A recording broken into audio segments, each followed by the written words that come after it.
Welcome all to New Perspectives. And I'm still showing I'm pinning you or something, Vladimir. Maybe not, but I'm showing you as kind of the center.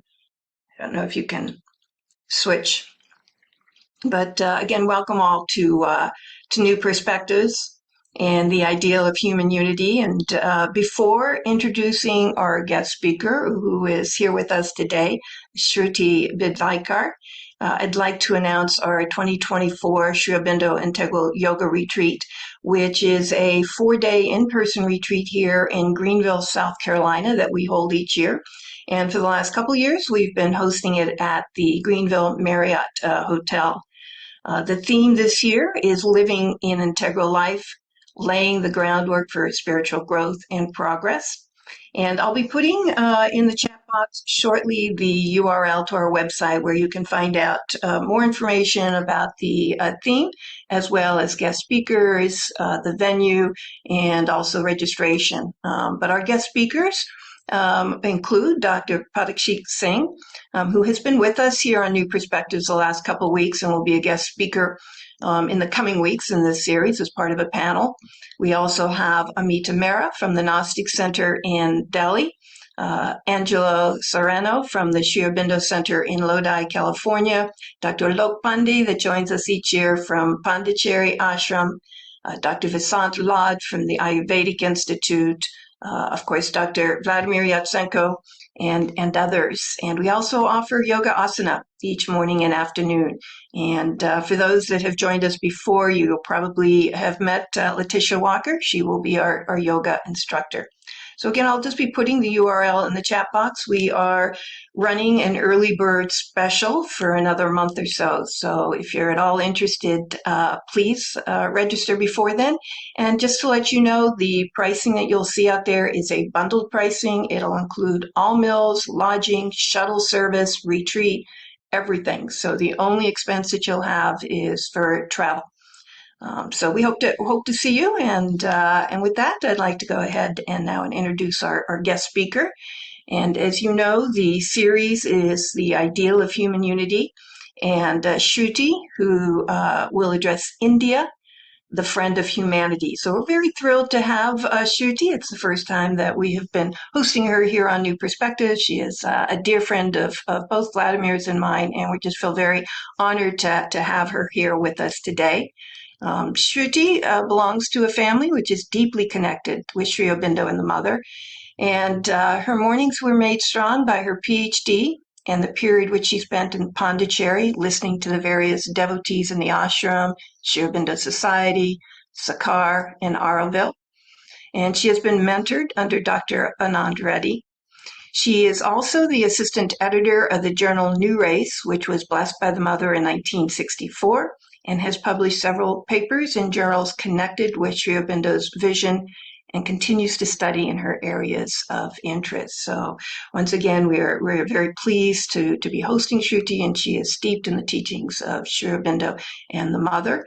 And I notice also with us today is Martha Orton, who has been with us since the first part of this series. So we welcome you, Martha, and H.P. Rama, who is the founder and visionary of both Aro University and the Sri Aurobindo Integral Life Centers here in Fountain Inn, South Carolina, and also in Surat, India. So we welcome you both. And Shruti, you may notice as we go along a couple other panelists joining us who are speakers in this series. So with that, I'd like to once again welcome you, Shruti, and turn it over to you. Many thanks to Dr. Vladimir and Radhe for giving me this opportunity to be with all of you, meet you again on a different forum. Earlier, we've been having a lot of meetings. My greetings to Mr. H.P. Rama and Dr. Martha Orton. It's been really nice. It's like a homecoming for me because having known all of you, it's very nice to be here on this platform. And I've been listening to other speakers, very beautiful talks, very informative, very deeply researched talks. And mine, of course, I'm attempting this subject for the first time.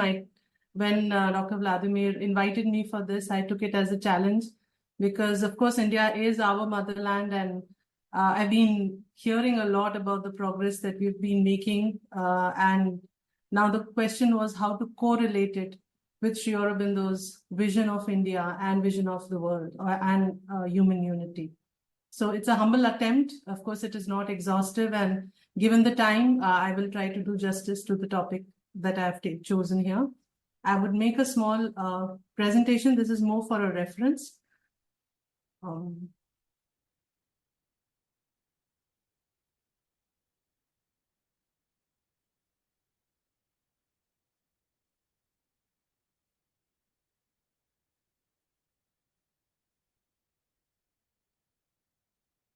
Is my screen visible? Yes. Yes.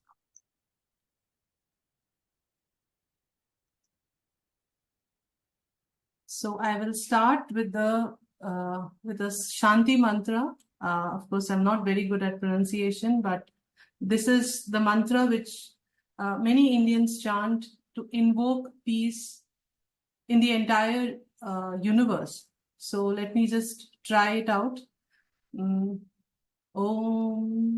Dyoh Shantirantariksam Shanti Prithvi Shantirapah Shantiroshadayah Shanti Vanaspatayah Shantirvishve Devaah Shanti Brahma Shanti Sarvam Shanti Shantireva Shanti Sama Shantiredi Om Shanti Shanti Shanti.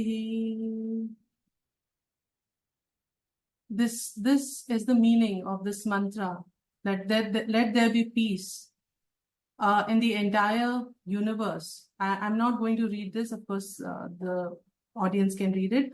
But my whole purpose of bringing it here, because my topic is India as the friend of the world, Vishwamitra. And this is a beautiful foundation that has been given to our country by our Vedic rishis, by our ancient rishis. This was their vision. There was never a narrow boundary, never a limitation, because they have not only invoked and prayed for peace for the human beings or humanity or only earth, but they've extended this peace, they've invoked this peace to the entire universe, or rather to the entire manifestation. Now, this being the foundation of India, we cannot be constricted. We cannot but be the friend of the world. We cannot limit ourselves to saying that only India should prosper and only India should go ahead. Only me and mine is not what India can ever say, given this foundation. Maybe there are some periods, maybe there are some people who would say that, but this being the foundation, definitely we are a large, a nation or a people who prays for a larger good, for goodwill of everyone, for good peace for everyone. So there is no clannish mentality, there is no limitation in this. Now, I have chosen quite a few things from Vande Mataram, not from the ideal of human unity purposely, because my aim was to see what Sri Aurobindo said before independence, in many ways, especially in Vande Mataram. Has it fructified, and how has it taken India to the world, or how is world benefiting from what India is today? So the need for Swaraj. We very clearly, again, Sri Aurobindo mentions in this quote that if you can see the last highlighted statement, she must have Swaraj in order to live for the world. And she is going to uplift the humanity, spiritual and intellectual benefits for the human race is what she is going to bring.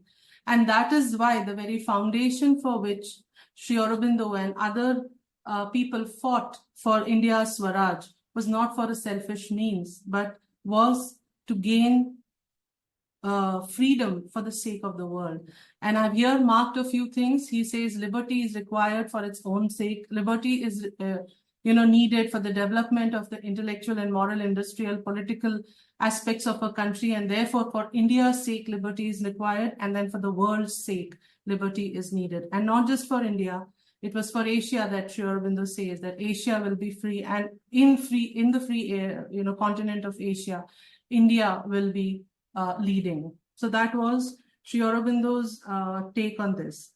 Now, what I studied or I understood was that for the longest time in India, we had this very colonized mentality. What the colonizers had taught us, that they are superior and there is somebody who is inferior, or we cannot assert ourselves, the non-assertive nature that we had developed recently, last 200-300 years, that was what was crippling the nation. That is one of the reasons Sri Aurobindo and Swami Vivekananda constantly kept on saying that India must arise, India must fight for itself, Indian people have to leave the tamas. We cannot be sitting with a begging bowl and asking British to make our lives better and then happily leave the country.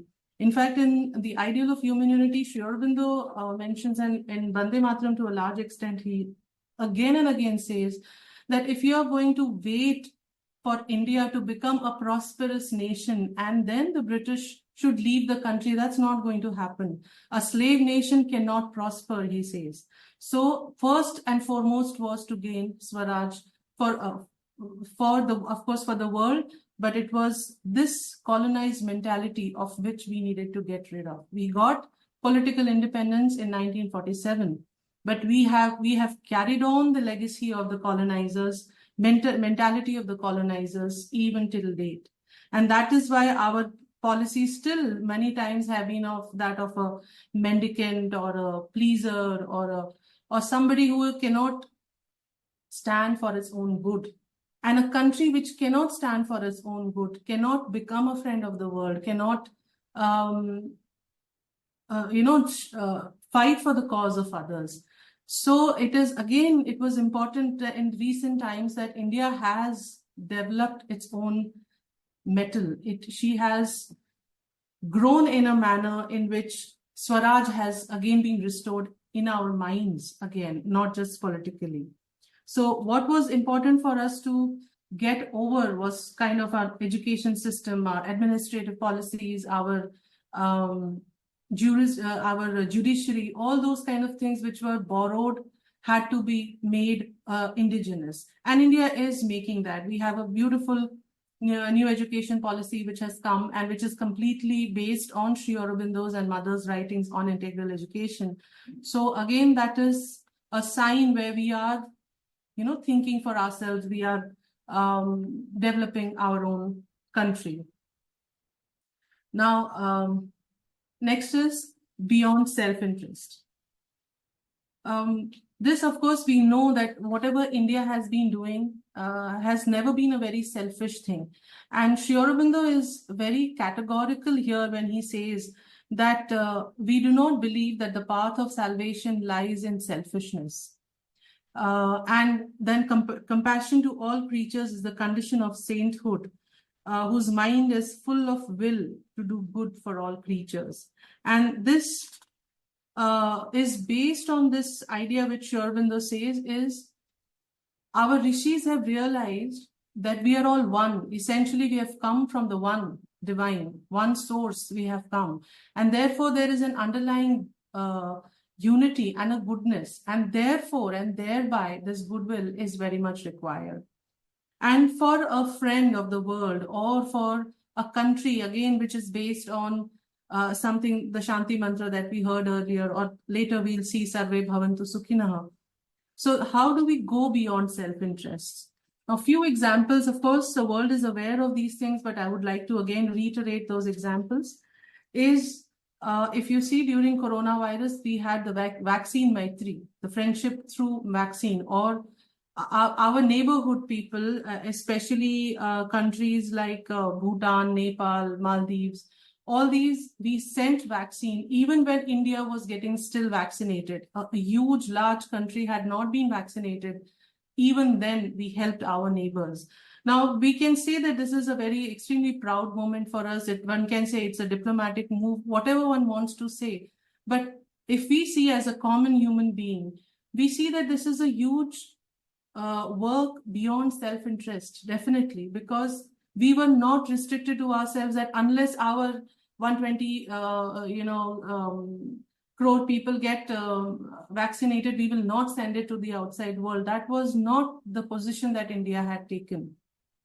Then we had these evacuation operations, whether it's Vande Bharat mission or it's Ganga mission, Kaveri mission, and so many different missions where during the wars, India evacuated not only Indians, but there were talks. I was just listening to somebody today, and he said that during these evacuations, there were other countries who spoke to Indian diplomats, and they said that our people are also stuck there. So can you help rescuing them as well? And India helped them. Now, this, I do not know if in the times of crisis like war or pandemic, who else can set an example apart from India, especially because India was taking responsibility of bringing back its own citizens as well as other citizens from neighboring countries and the countries who asked them. So these were very few, I feel there are many, many examples, or in the recent past, there are many such examples.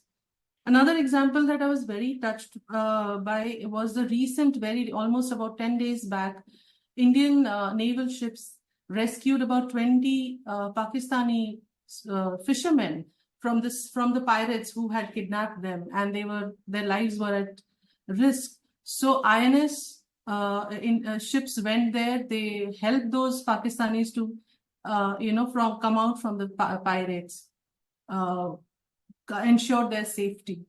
So again, given the fact that India-Pakistan relationships are not very harmonious and amicable, still on a humanitarian ground, beyond self-interest, India has worked and has helped.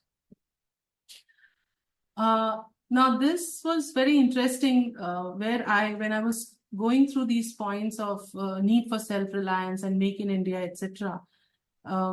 There has been, of course, a lot of Make in India movements. We have made a lot of progress on this front. But what is important, where Sri Aurobindo says that strength attracts strength. And all these signs are all these are signs of character, and it is only character that can give freedom and greatness to nations. So we are here, we show our strength, firm and clear-minded, courage, and that is how we command respect.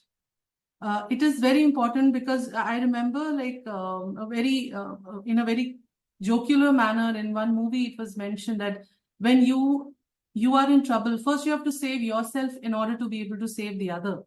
So India has done exactly that. India has become strong so that it can attract strength from outside as well as make others strong in the process.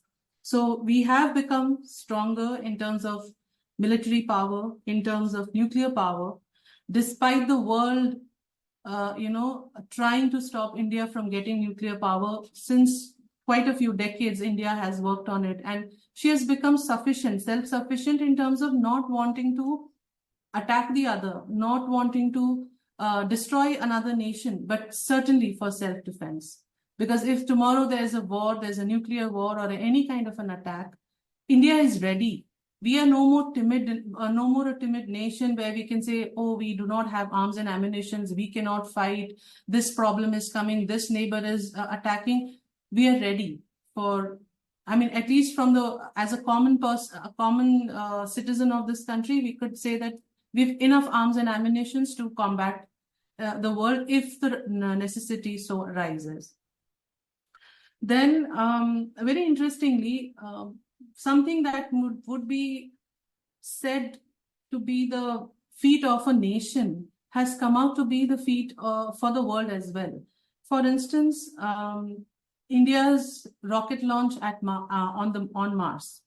Now, I was watching the news, and there they said that India has been able to go to Mars in about just 3 rupees per kilometer, which in India you would not even get an auto or a rickshaw in that lesser price now. But we were able to send our rockets to Mars in that much of price, and that 3 rupees, less than 3 rupees per kilometer. And that is something very interesting and amazing, because we know that other countries have set aside a large amount of money for their space projects, for their rocket launching, etc.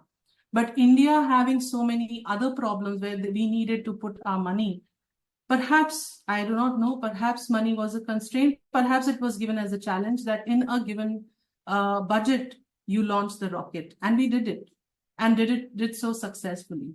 So this also becomes a means to help other nations, other developing nations, by giving our technology to them, by sharing our technology with them, so that they can also prosper on these lines. Similarly, when India landed on the moon on the other side, on the darker side, again, very interestingly, that the world saw that, and the world said that India's success is our success also. Now, this growing confidence in India, that whatever India achieves, she will not patronize it for herself. She will not capitalize alone on it alone. She will share it with the world. India will share it with the world. And that confidence has come because we've become stronger. And that is why other people are now looking up to us. And we have shown that we've risen to greatness after a huge calamity of 300 years. And of course, during our pandemic and during our demonetization, the way India has developed digitally, that is also something extremely remarkable, because we have developed medical equipment during that time. We developed something called Arogya Setu, and the world recognized, and the world praised India for having this kind of a very systematic app with us, because that app has, even today when we say, okay, I do not know how many vaccines I have taken, or which date did I take my vaccine, or what was the kind of vaccine that I had taken, because we have 2 vaccines in India, COVID vaccines. So we are able to trace all that through the Arogya Setu app, and even the organizers are able to trace our progress or our schedule of the vaccines.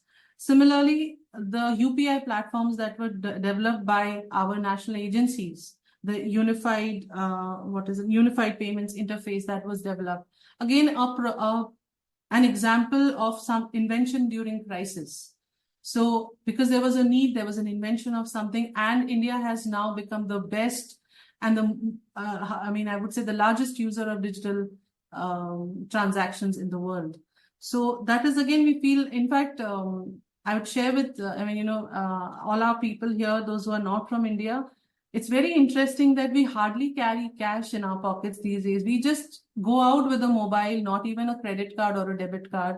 And everybody, whether it's the smallest vegetable vendor or it's the biggest shopping mart, we have the QR code, we have the UPI payment facility, and it works very well. Hardly anywhere if there's a network issue, it happens. But we are so free in that sense. We just carry our mobile anywhere we go.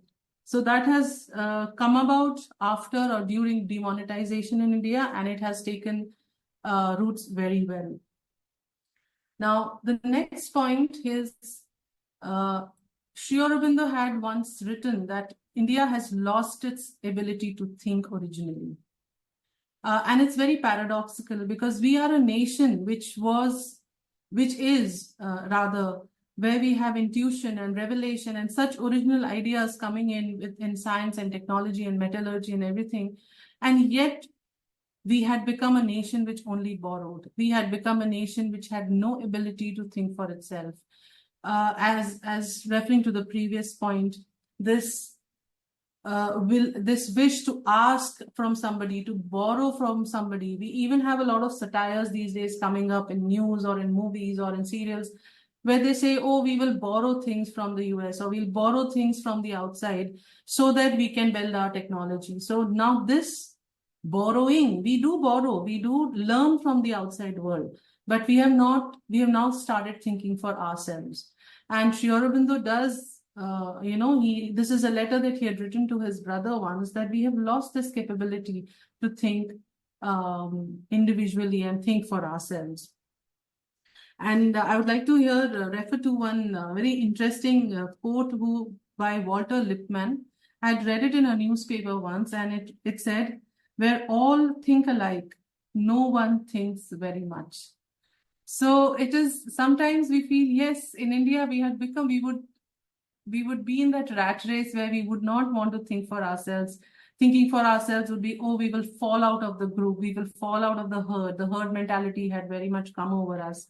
We had become very honest imitators of other countries, but now we are thinking for ourselves. And one of the examples, as I mentioned earlier, was the UPI, the Unified Payments Interface. Then, of course, as mentioned earlier, the inventions in science and technology and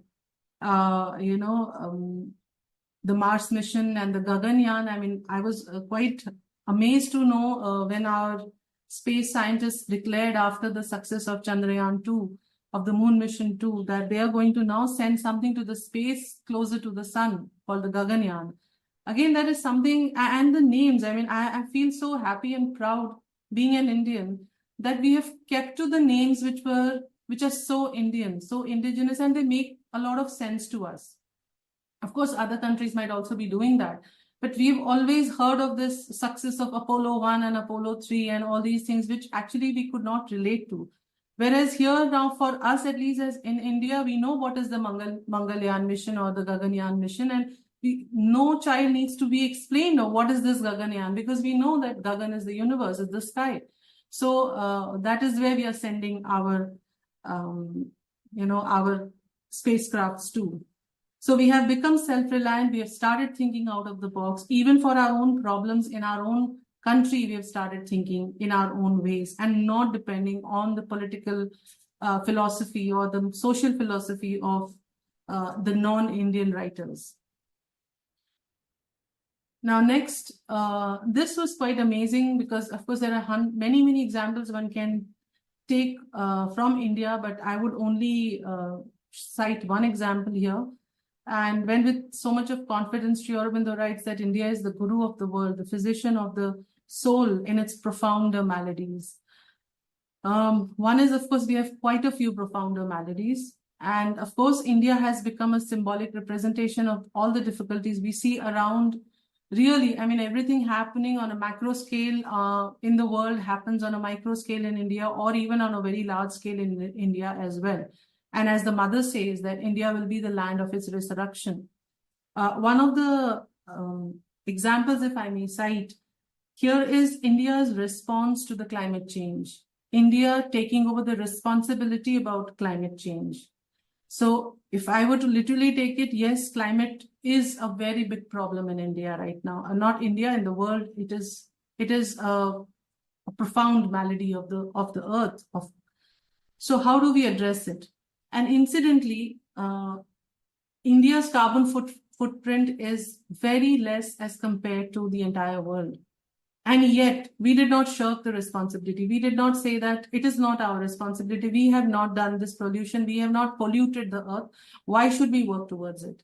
We have taken the responsibility. And some of the initiatives that I can think of, there might be many more about which I'm not aware of, are like the International Solar Alliance. And the solar energy, the generation of solar energy in India is being promoted like by the Indian government today. And earlier also we were given on a subsidy, the solar power plant, if we wanted to install. It's something very remarkable. We had a talk with a person who is installing solar energy and solar power in Pondicherry right now. And he said, we've been given a target of the whole Pondicherry should have about 1.5 lakh houses with solar energy. And we know that it's not possible necessarily, but we'll try to scale it up as much as possible. So that is something that we feel, yes, the targets are slightly impossible, but if the target is so high, we will reach somewhere, if not 1.5 lakhs, maybe 75,000 one can reach. So something like that. Then we have this green energy project. We are encouraging electric vehicles, two-wheelers, three-wheelers, four-wheelers, even buses. We are encouraging electric vehicles.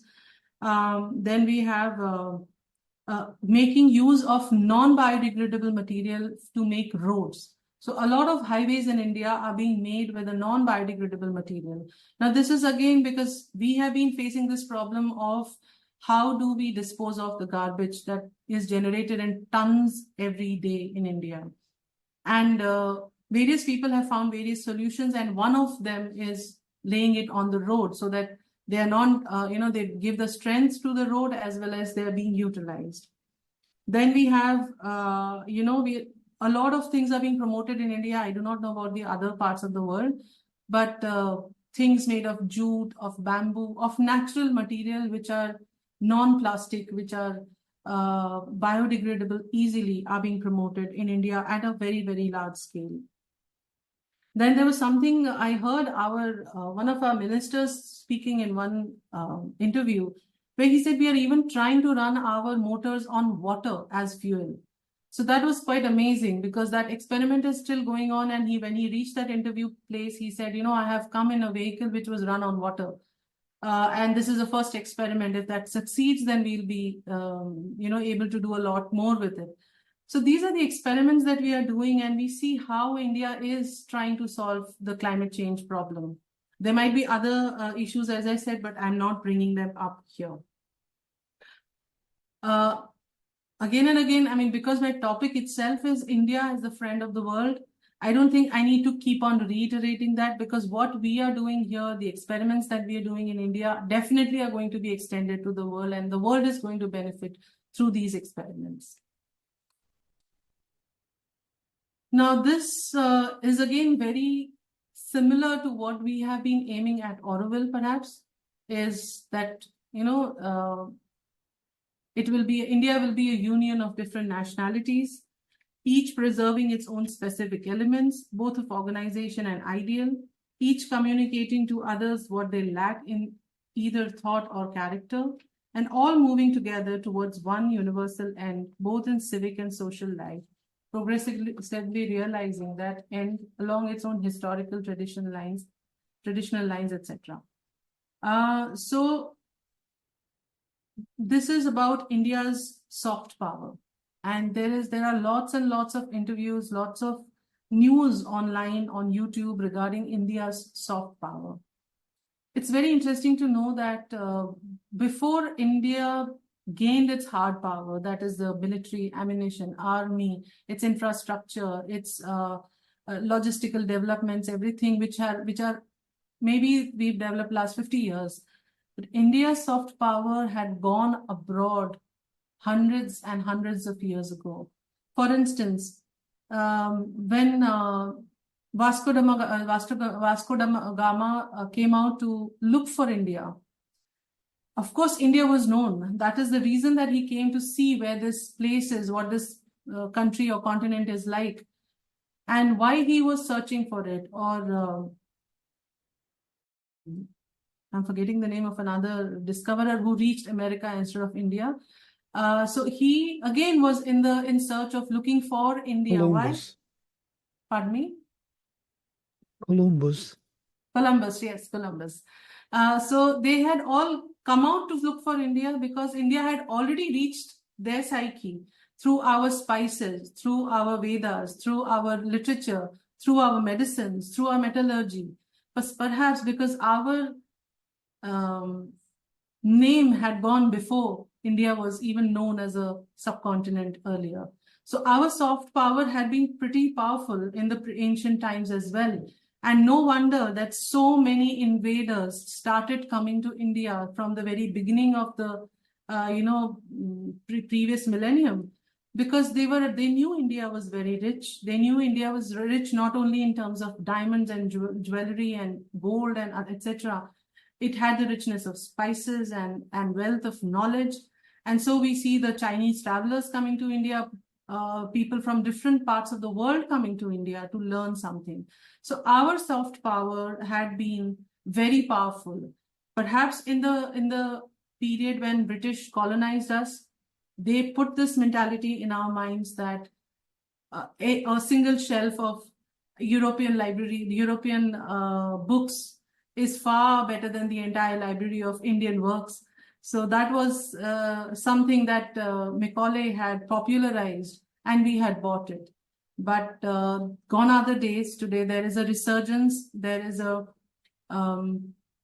I would say renaissance. I would also say that Indians are becoming aware that we have a wealth to share with the world. Uh, we have done this before, and that is what is also bringing people to India. In fact, recently, today I was listening to an interview where one person says that he met a German scholar, a student who came to India for just 3 days of workshop. But then he extended his period for 2 months. And then he was asked, what did you see in India? And he spoke of all the negative things. It is not very well kept. People break traffic rules, this and that, all the negative things. But then he asked, why did you then stay on? You could have gone because you don't find things good here. So he says, because I see the hope in the eyes of Indians, which I don't see in the most prosperous countries also. And that hope is because, I mean, this person whom I was listening to is a scholar in Indian this thing, and he was also a minister. He says that hope is not because India is prospering or India is growing financially or India is making better roads. No, it is because of the faith and the shraddha that we have had on our scriptures, on our culture, that no matter how poor a person is, we often talk about this in Pondicherry when we sit for a small, chat, that anybody across the road, a person who is perhaps earning just 5,000 rupees a month, uh, is also happy. His eyes are happy. He's content. He may want to earn more. He may say that this money is not enough for me, but there is a hope because he believes that there is a higher power who is looking upon him. There is a higher power who will fulfill whatever he requires. And that faith is what brings that joy. That, I think this is also one of our soft powers, that faith on a higher power is something that saves us a lot of trouble, a lot of things that we come across in India. Otherwise, it's a madness at times. We think the way things work around us, and if we didn't have that faith, it would have been extremely difficult for us to rationalize everything. So there is something else that is governing this country, not just the parties and the money and economy. They become, of course, a part of that. So another thing that India's soft power is being recognized in the world today. One of the examples is how the Australian Prime Minister or President, they come to India and they celebrate Holi. Last year, Australian Prime Minister, President, he came to India and he celebrated Holi, the festival of colors in Gujarat. Then we brought the Chinese president to our South Indian because there was a connection between the dynasties and the Chola and other things. So they were brought to the South India to see the cultural connect. There are other, recently the French Prime Minister came to India. So there is a lot of recognition to Indian soft power. And also Indian cricket, which was, of course, given to India by the colonizers, but now we have excelled it and we have become one of the most almost unbeatable at present in the world. So what I'm hinting at here is that yes, India is the melting pot of culture. Yes, India is a place where all cultures are welcomed, all nationalities are welcomed, all religious people with religious faith are welcomed, and they are not required to leave their faith. They can coexist happily in India. And that is something, as a friend, I think it's a very beautiful quality.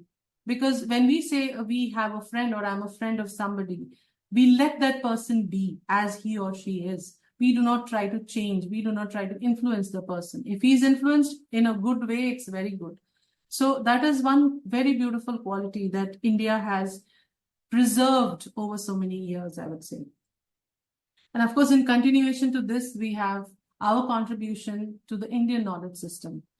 Now, this was again a very interesting thought that I had, that whatever our sciences and technology and metallurgy, mathematics, astrology, astronomy, we had developed it to a great.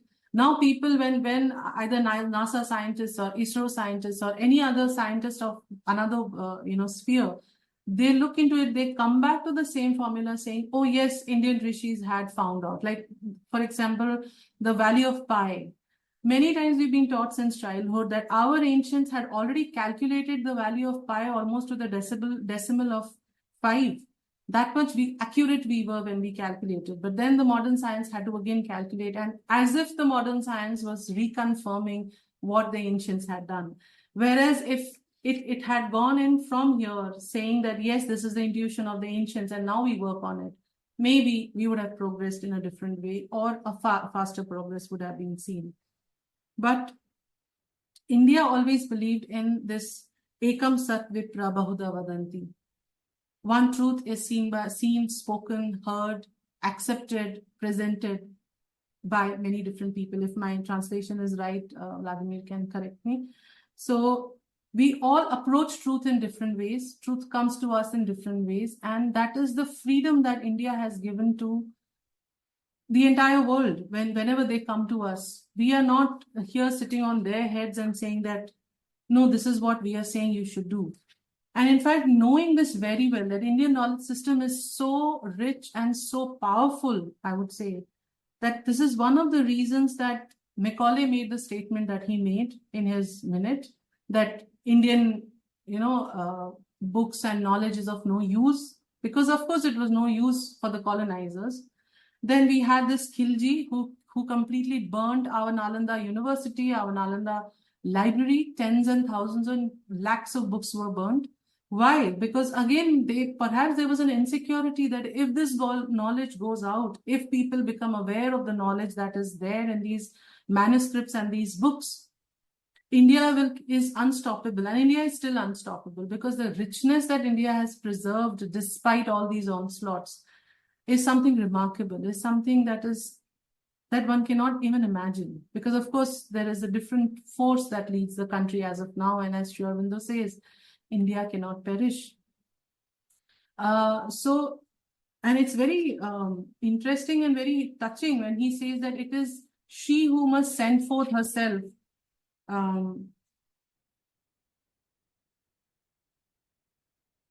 the future religion of the entire world, the entire religion, which is to harmonize eternal religion, which is to harmonize all religions, science, and philosophies, and make mankind one soul.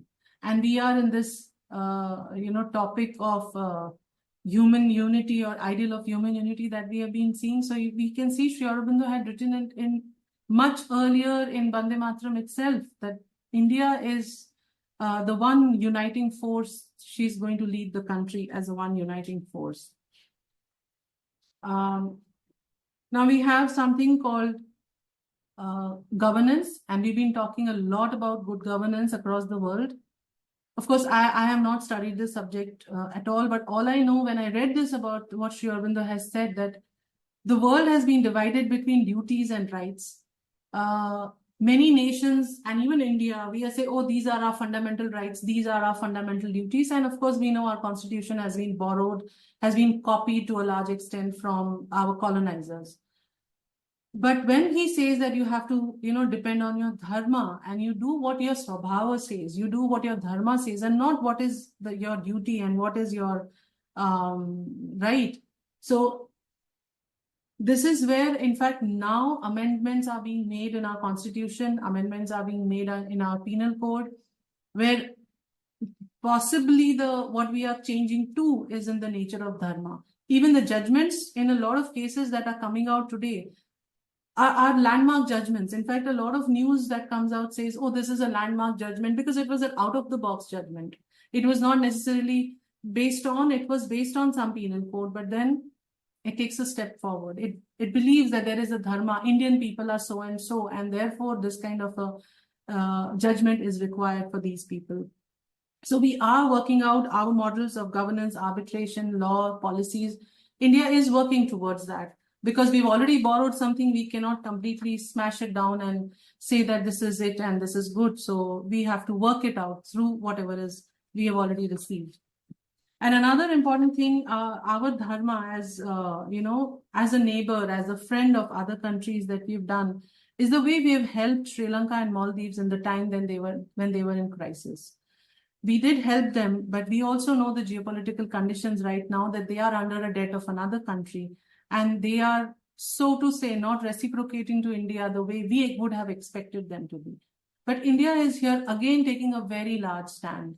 We are like the passive observers as of now. We have done our duty. We have done our dharma of helping our people who are those people who have been in need. And that is it. So we do not impose ourselves saying you have to be our friend because we helped you in your crisis. You have to oblige us because we have helped you in your crisis. At least in these two instances of Sri Lanka and Maldives, in my observation, it is not so. If any other case study comes up like that, and in diplomatic relationships, if that is required, it's a different thing. But as a swabhava of our country, if we say, this is what we see. So you cannot impose friendship. People, nations have to have a willing handshake between each other. Now, this was, of course, Sarve Bhavantu Sukhina is again another Shanti mantra that in India we practice or we speak for or we pray for, that may everybody be happy, may everybody be peaceful, everybody on earth have that joy and peace and this thing. And we definitely believe in this.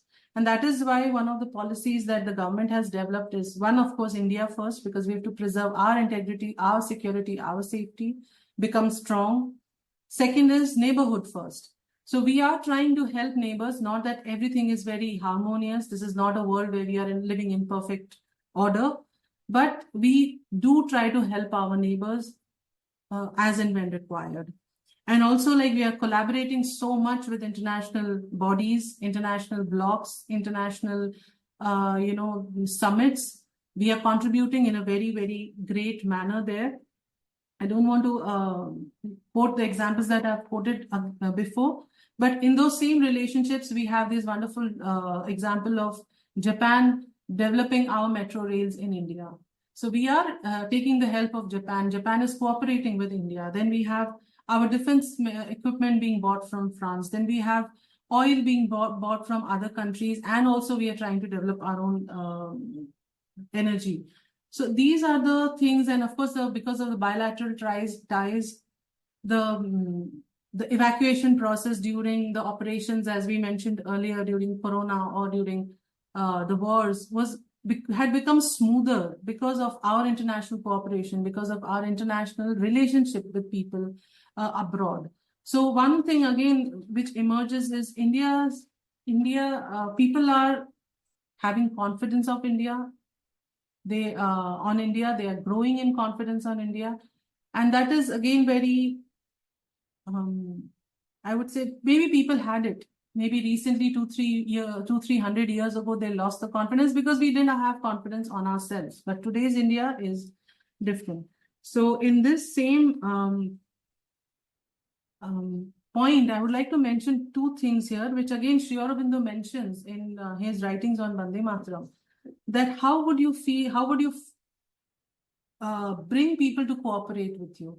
For instance, if there is a seminar happening in our office, and only the two people who are involved in it are doing the whole work, then there is no collectivity. Then the entire office is left out. So similarly, Sri Aurobindo, in fact, writes in Vande Mataram, if any nation wishes to survive in the modern struggle, if it wishes to recover or maintain Swaraj, it must awaken the people and bring them into the conscious life of the nation, so that every man may feel that in the nation he lives, with the prosperity of the nation he prospers, in the freedom of the nation he is free. Of course, this was written in the context of Swaraj, but this was very much practiced in the context of G20 in 2023. Because initially, when G20 used to happen across the world, we used to only see it as a news. We were only seeing, okay, what is this G20? There is some talks about, world coming together, talking about climate, this and that.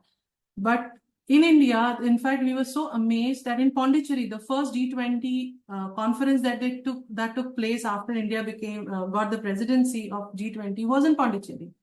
31st January 2023, they had it. And that is the time we came to know, common people also can participate. Universities were doing it. Our Auroville had done it. So a lot of different agencies were involved. And so what Sri Aurobindo says that the people have to be involved in the prosperity of the country.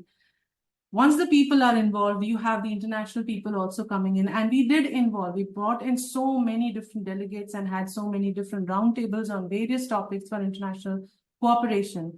And one of the results of that was the inclusion of African Union in the G20 body. That also again happened because of the international consensus that India got. So again, to come back to this thing that we believe in Sarve Bhavantu Sukhina, it is not just a mantra that we sit and chant every morning.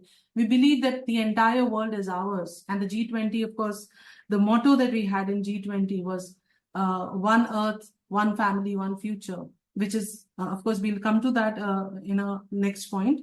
I know it's just 5 minutes, I'll wind up. Then we have something, I'm skipping this, India's development model. This is a very interesting discovery again I had, is I'll just read out this. Ayam nijah paro veti ganana lagu chetasam udara charitanam tu vasudhaiva kutumbakam. We have developed this habit in India just to take the Vasudhaiva Kutumbakam and keep trumpeting about it that this is. But this is such a beautiful eye-opener for us. The first line means that if the person who keeps on saying, this is yours, this is mine, keeps dividing between two people, has a very small chetana, a very small consciousness. Whereas the one who is large-hearted thinks that the world or the earth is his family. And India believes in that largeness, in this Vasudhaiva Kutumbakam. And that is how we've been working towards it. Now here, Sri Aurobindo's message, we are still working that out in the world. It is not, perhaps it has not manifested. But her mission is to point back humanity to the true source of human liberty, human equality, and human brotherhood. So we know this slogan has come to us from the French Revolution. And India is supposed to work it out in a perfected manner, which we are still heading towards. So the last point is where Sri Aurobindo mentions here that India is supposed to play a major role in the world as well as in Asia to bring human unity. Because in India, there is this foundation of Vasudhaiva Kutumbakam, of Sarve Bhavantu Sukhina, of we believe that there is one unifying factor, a divine or a higher force, which leads the whole world. So Sri Aurobindo is again and again in the ideal of human unity. He does mention that any outside agencies, perhaps we are not ready for a human unity. We can have a UNO, we can have a Quad, we can have other different bodies making of this. But it is not necessary that we become a part of that particular bloc. It is either out of fear or out of self-interest that we become a part of any of these agencies, any of these global agencies. Nevertheless, Sri Aurobindo says it is good that we are having some of these because the outer form is required for a human unity. And there is a push from nature. There is an underlying push because we are all one. There is a push from the nature that you have to work toward becoming one in the world. So there's an outer body and there's an inner push. So he says, I can see the trend that it will come. It will take time, but there is a possibility of human unity because of this underlying unifying factor amongst us. So India has a role there, and he says, here too, India has begun to play a prominent part. And if she can develop that larger statesmanship, which is not limited by the present facts and immediate possibilities, but looks into the future and brings it nearer, her presence may make all the difference between a slow and timid and a bold and swift development. So all that we spoke, the examples that we spoke till now, from climate change to pacifying the two warring countries or bringing in some kind of a relief to the world in times of crisis. So India has been playing a prominent part, and perhaps it is growing, and it will continue to become a friend. And why we chose this topic of Vishwamitra rather than Vishwaguru is because the first step of becoming Vishwaguru has to be Vishwamitra. We have to become friends before we can lead a people. So, but overnight, people will not accept, if we take a stance of becoming leaders, of becoming the guru or the torch bearers of the world. So we have to become friends. And this has been India's policy lately, that we are all together, we are one family, and as Earth, we have to move forward. And that is the consciousness that was put forth for us by our ancient seers and by Sri Aurobindo. That was his third dream when he wrote about his dreams. 5 dreams, he wrote about the third dream, where a world union is what he envisages based on human unity. So that is all. I hope I have not exceeded my time, and we can now open for question, answers, comments. So thank you so much. Thank you. Thank you so much, Shruti, for this wonderful reminder to us about India. You can stop the sharing, yes. And really, it is a hope. And we believe so that the whole answer, the problem also is in India, but also the answers. All the answers are there waiting for their discovery. There are a few people with us here. There is Makrant Paranchpe and Martha Orton. Maybe they are also specialists in India, and would be nice to hear. And HP Rama is here with us. So if they want to comment on this or add to this, and Radhe, please do before we come to the questions from the audience. Thank you, Vladimir. Thank you, Shruti. This was a very fine presentation, and it points out many of the qualities that are characteristic of India, including Sri Aurobindo's statement that India is the guru of the world. We're all here because of Indian spirituality and the lessons we've learned from Sri Aurobindo. So we have a lot to be grateful for in that regard. Thank you. Thank you so much. Thank you, Martha. I do not know. If anybody else wants to add, please do. I'll just say a few words to thank you, Shruti, also for that very enlightening discussion. And what kept coming to me as you were speaking is this almost this reawakening of India that's coming forward, and the important role, as you mentioned, that India has to play in human unity. And I particularly liked this last quote of Sri Aurobindo's, that India's presence may make all the difference between a slow and timid and a bold and swift development. So that's very profound, and certainly a heavy burden perhaps on India to play this role, but I think it's absolutely true. I think I would just have a question for you, Shruti. In your mind, what are some or one or two of the kind of major areas that you think India still needs to make progress in order to really kind of live out the Sri Aurobindo's vision of India as one of the major leaders in human unity? Could you perhaps address that, please? Well, I'm not an expert on India or these policies, but from a very human perspective, if I were to say that though in many ways in our policies today we are less selfish, I would say, but we need to become a little more less selfish. One thing is, yes, we need to preserve, we need to grow ourselves, but when we see certain things, simple example of not taking care of a person who is cleaning your garbage every day. You don't have to pay him, you don't have to do, just keep your garbage in a manner which is easier for him to pick it up. This little sense of consideration for the other is what I feel will take us a long way, because when we start practicing this again, of that the other person is equal to us, the other person is one with us, that practice is somewhere right now, even now, it is missing to some extent. In my observation, I may be wrong, in other cities it might be different, but I'm just talking of my local community of where I'm living.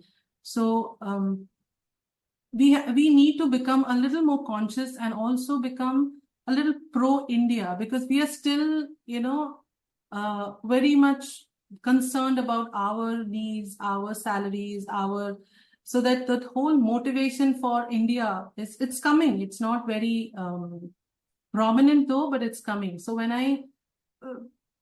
And because we are such a large nation, that to understand each other's culture from different states itself is something that takes us ages to understand. Different languages, different cultures, different literature and festivals. So I think we need to work on that. The moment we start becoming one as a unified unity in diversity, we cherish that. We understand that the South and the North and the East and the West are not divided. We are a part of the same consciousness. We start feeling that. We know it philosophically, we know it scripturally, but when we start feeling that, I think something else will emerge in India as a country.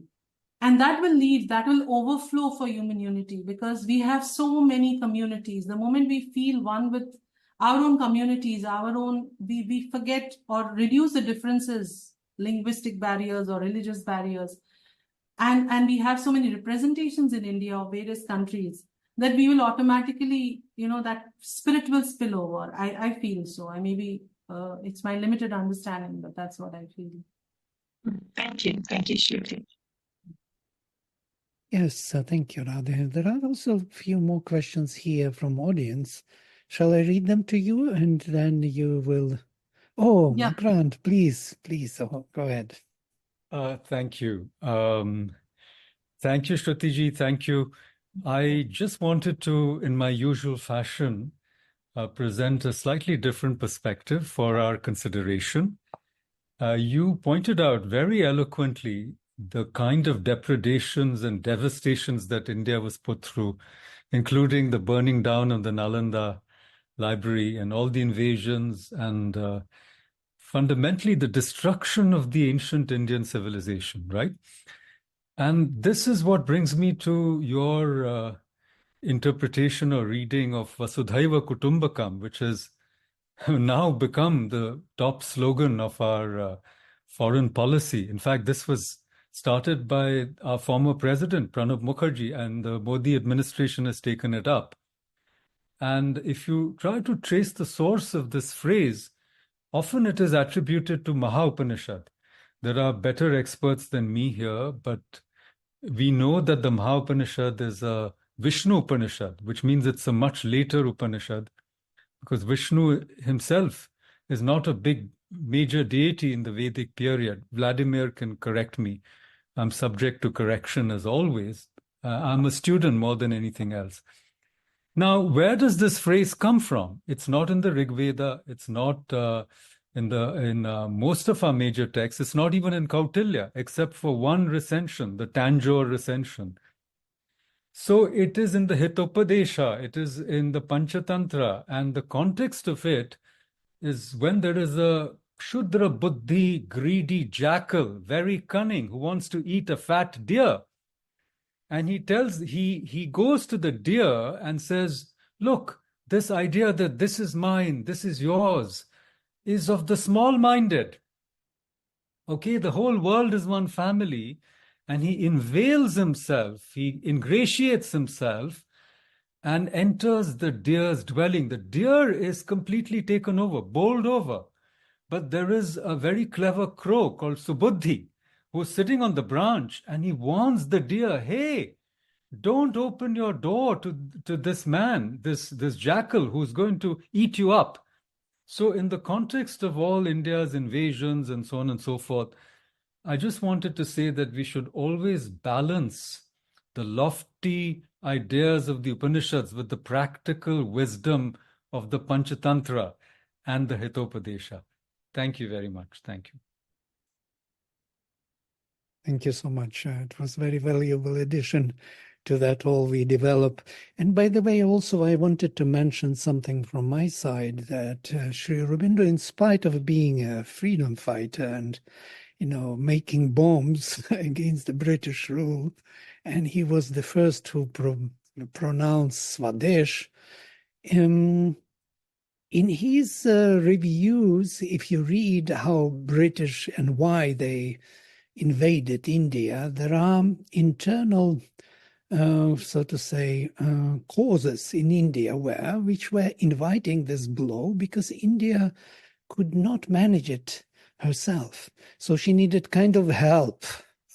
So this was the help to make India wake up And he said that British was the best way to do it because first there were, of course, Mughals, but they were very destructive in some way and in some way creative. Also, they were needed in some way. I have my own opinion about this, but British were gentlemen, interestingly enough. And he said if it would be Germans, there would be totally different situation. So, and the whole idea there, British Empire was called Commonwealth. Also very interesting.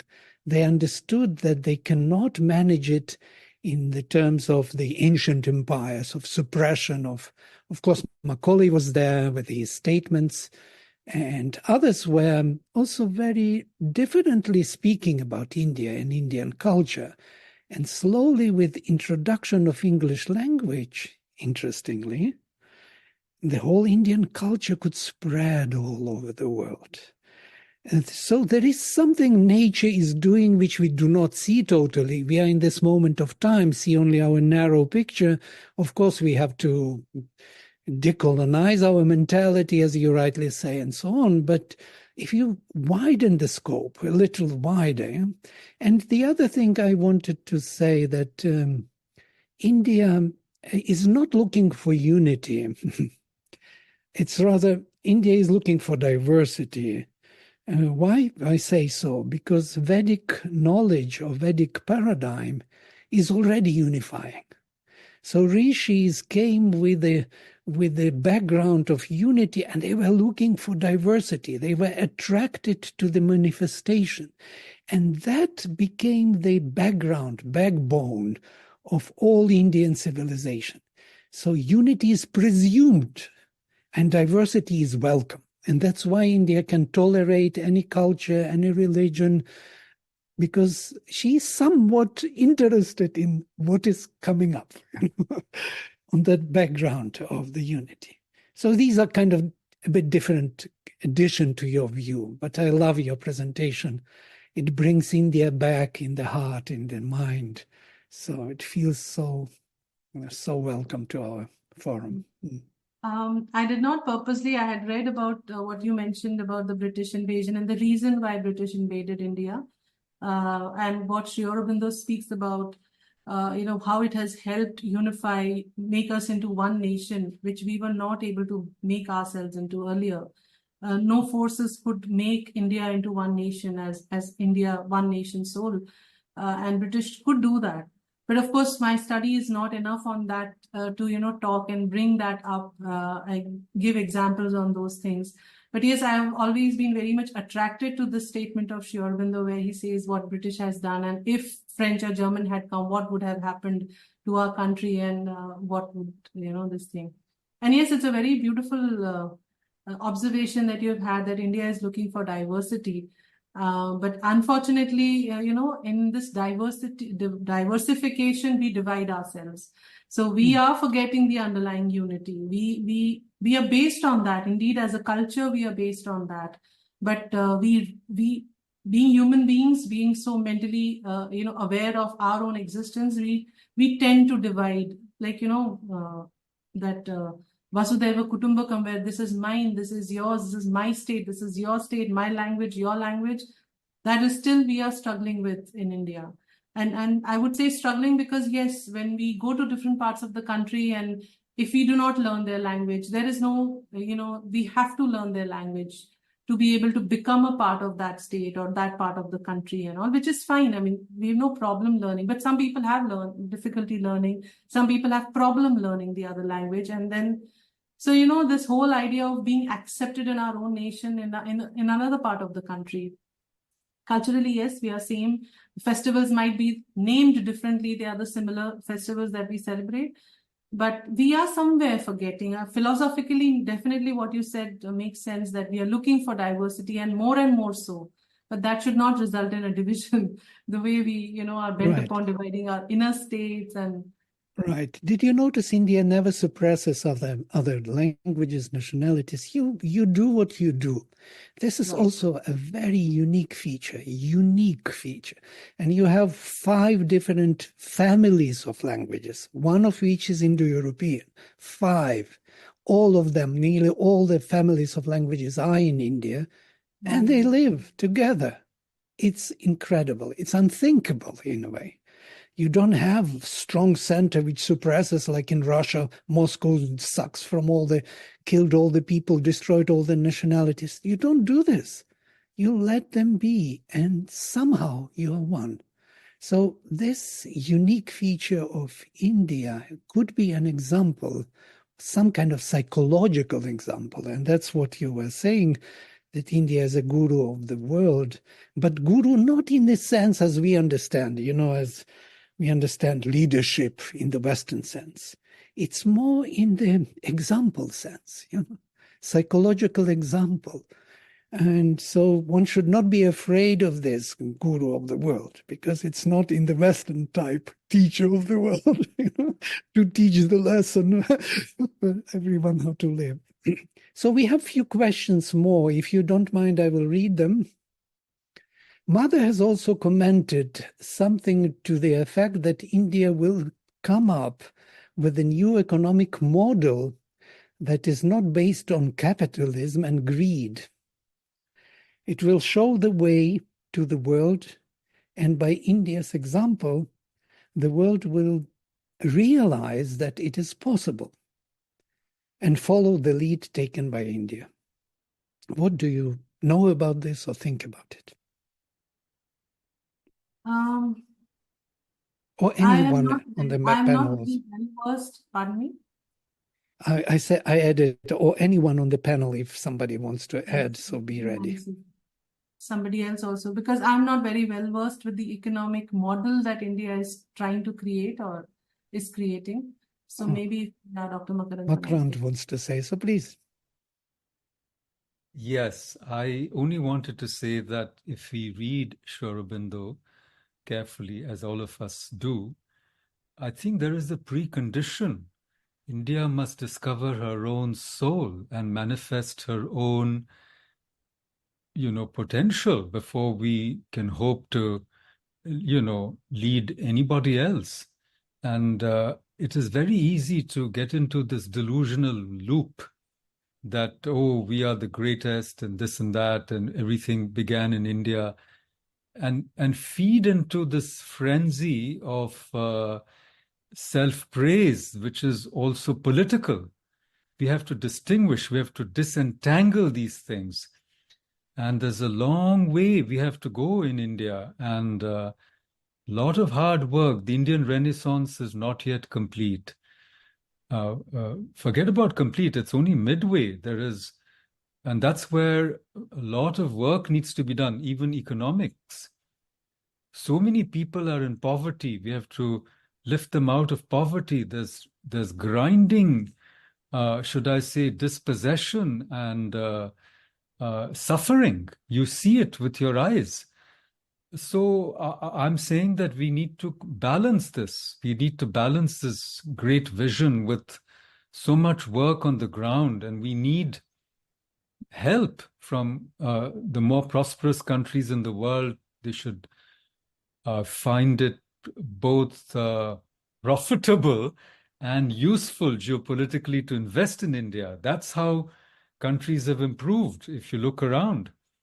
And therefore, I'm only saying that, including these ideas of a new economic model, everything is possible. We, speaking only of economics, long ago, I mean, the idea was we didn't want to become completely capitalistic, nor did we want to become completely socialistic. And somewhere we are still balancing that in India. So there is a lot of potential in all fields of human flourishing. I think India has its role, but I don't think that, we need to pat ourselves on the back for the achievements of our ancient forefathers and rishis who belong to all of humanity. There's a lot of work we must do. As you rightly said, we don't even pick up our own garbage. You yourself said it. I'm just quoting you. Where are we going to lead the world? Look at the gap between precept and practice. But I'm not being negative. I'm saying we all have to work together and be realistic in this. And I think the force of Sri Aurobindo and the mother is very much there to help us. That's all I wanted to say. Thank you. Thank you, Makrant. It's very valuable to balance it, idealism with practical view of what is really happening on the ground. We also opened the whole WhatsApp page for the ideal of human unity, and there are many questions there. If Makrant and Shruti and Martha would like to address those issues, speak about them, you're most welcome, because there's a big group of people waiting for this discussion. And these are important issues to address. I would also just add to that also that we don't always get to everybody's questions during this, because we also like to honor any time constraints by Shruti or the other speakers. But this is another opportunity for you to post any questions that didn't get answered or any comments. We also really welcome comments. So if you're not part of that WhatsApp, you can just put in the chat now your WhatsApp number or email us. Our email is on the website, and we'll be happy to add it. But this is a group also that's going to continue past this series of 8 parts. It's the theme and the most important thing of the year as far as Lagos is concerned. And so this discussion and hopefully dialogue and questioning between people will continue throughout the year. So please join us. We'd love to hear your thoughts and have you also participate in answering questions of the group. Yeah, it's a good idea. Maybe we will take all other questions into the WhatsApp group, because we are out of time already quite a lot. So maybe we shall, on this positive note of the balancing the idealism with practical living. By the way, when Sri Aurobindo defines, this would be the positive note.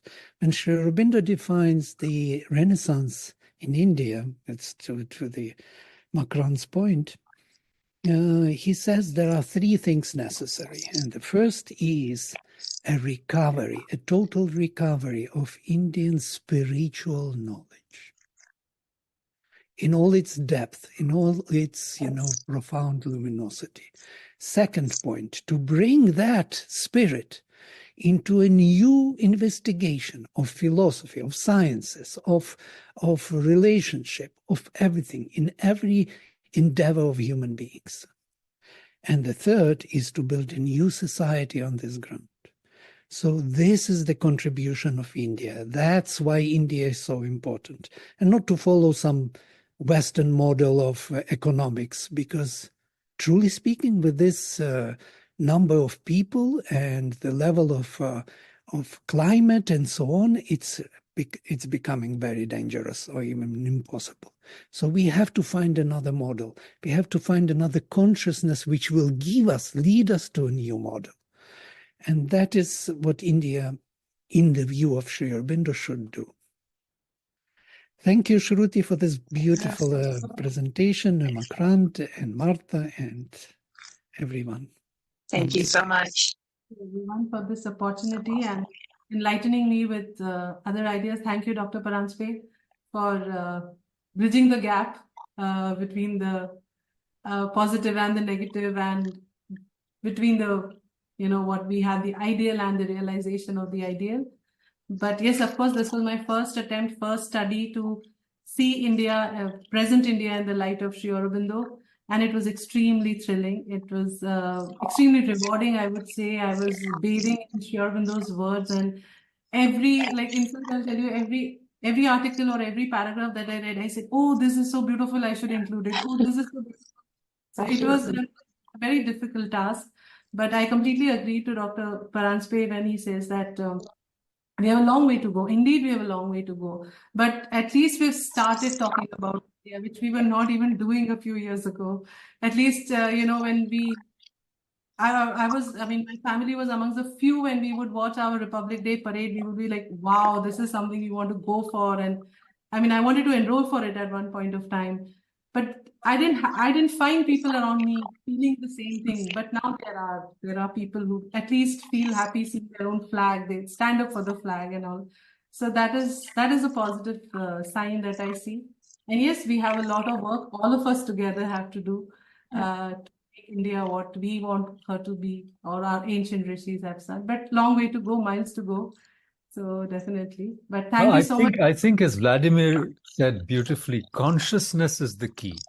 So even the climate crisis, it's you need climate consciousness, and it is from consciousness that new creation can come. Absolutely. Perfect. Well, thank you again, Shruti and everyone. I hope to see you next time. Have a Namaste. good weekend. Namaste.